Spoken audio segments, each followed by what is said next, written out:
Hi రైతు మిత్రులందరికీ నమస్కారము. నా పేరు మహేష్. ఈరోజు వరి నారు మడిలో ఉన్నాము. ఈరోజు మనము వరి నారు మడిలో ముఖ్య సమస్య ఏంటంటే వరి నారు కుల్లడం అనేది బాగా జరుగుతూ ఉంది.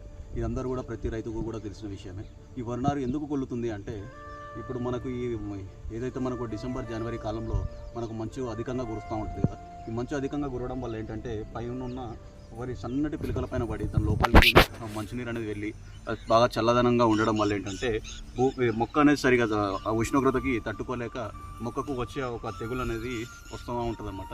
దానికి మనము తీసుకోవాల్సిన చర్యలు ఏంటంటే దానికి మనం కాపర్ బేస్డ్ ఫంగిసైడ్స్, తర్వాత జింక్ బేస్డ్ ఫంగిసైడ్స్, ఇలాంటి ఫంగిసైడ్స్ కనుక మనం వాడుకున్నట్లయితే ఈ యొక్క సమస్యను మనం అరికట్టుకోవచ్చు.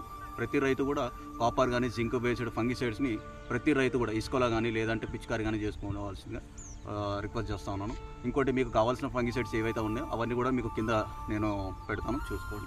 పొడిగైన కర్ర తీసుకొని ఈ విధంగా అనడము, తర్వాత ఇంకోటి ఫ్రెష్ వాటర్ పెట్టడం, ఈ విధంగా చేసుకోవాలి.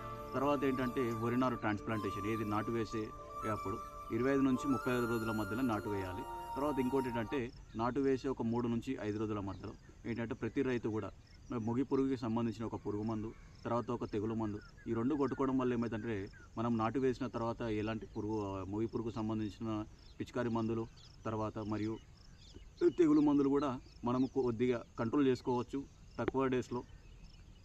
Thank you.